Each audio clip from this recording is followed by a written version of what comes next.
Siguro, naman. siguro time mo na para mag-explain. Ano ba talaga yung relationship nyo dun sa Yung Best friend, best oo. friend mo. Ano po yun, after po nung nangyari, okay po talaga kami nung best friend ko po. Parang halos magkapatid na po kami. Yung kapatid na po yung turing ko sa kanya, na ganun. Pero after po nung nangyari yun, kinat ko po yung best friend ko. As in, hindi ko na po siya kinausap. Parang tinanggal mo na yung komunikasyon yung dalawa? Opo, tinanggal ko po para po sa kanya. Para bumawi ka kay Ian. Opo, bumawi po ako sa kanya na yung mga way ko po na hindi ko pa napapakita sa kanya na nagbabago ako, na hindi na ako katulad nung pagkakakilala niya sa akin, na ibabalik ko yung tiwala niya sa akin. Ganun po. So wala nang chat. Wala na. po talaga. Senyasan na lang. Opo, hindi niya po kayo... Hindi.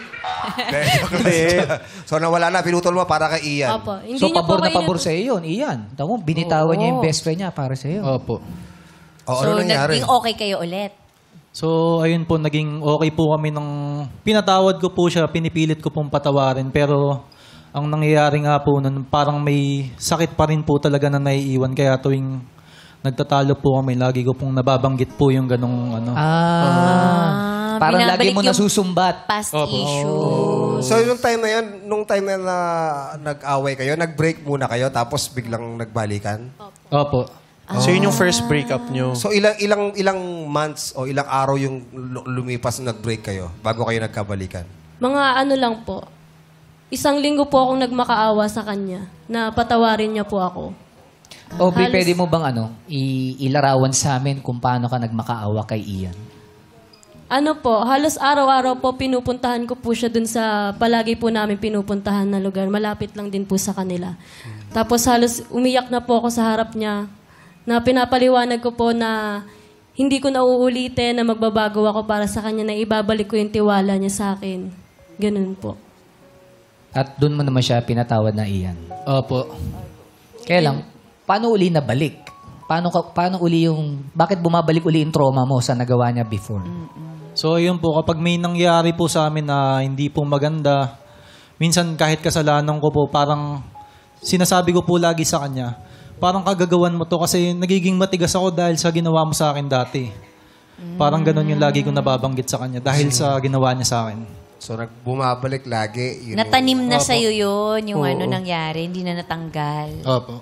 Pero may mga platonic relationships talaga yung mga lalaki tsaka babae na hindi lahat makakagets din kasi hindi naman din laging mag-best friend lang ang lalaki tsaka babae. Ikaw ba, Darren, meron kang ganun? Oo, Yung platonic. si Yung AC platonic. Bonifacio, napagkakamalan kaming jowa madalas. Alam Sobrang mo yun? close niyo eh, no? Oo, ganun talaga closest namin pero alam naming never magiging kami. Alam mo yun? Pero hindi naman nagbe-message si AC sa'yo, sayawan mo naman ko na. Wala naman ganun. yung mga biruan namin, ano talaga eh. Yung mga biruan namin minsan dumarating sa mga ganung mga punto na, hindi, joke lang. Pero dumarating sa mga jokes na ganun, pero not while we're in relationships. Tsaka kung may mga ganong jokes, gets ng mga jowa namin kung paano kami as friends. Na hanggang doon lang yun. Oo, hanggang doon lang talaga yun. So Pero yun yung kung- hindi naging malinaw kay Yun, Ian ngayon tsaka gusto ko Aubrey. tanongin. Kung yung ba, Ian, na linaw sa'yo ni Aubrey na ganito kami ka-close ha, pero walang mali siya to, matatanggap mo ba yung ganun?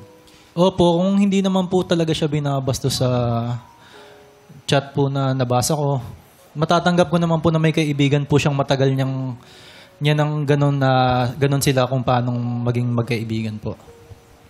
Yun sinasabi nila di ba? Parang kailangan mag-adjust kasi since meron ng relationship. No? So Hindi kailangan mag-adjust kasi. yung both parties.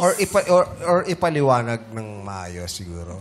Pero Para nag-adjust maunawaan. naman si Aubrey. Hiniwalayan naman. I mean, tinigil niya yung komunikasyon niya doon sa best friend niya para kay Ian. Kaya lang para kay Ian, Hindi na niya nakalimutan. Oo. Kasi first girlfriend eh. Oo. so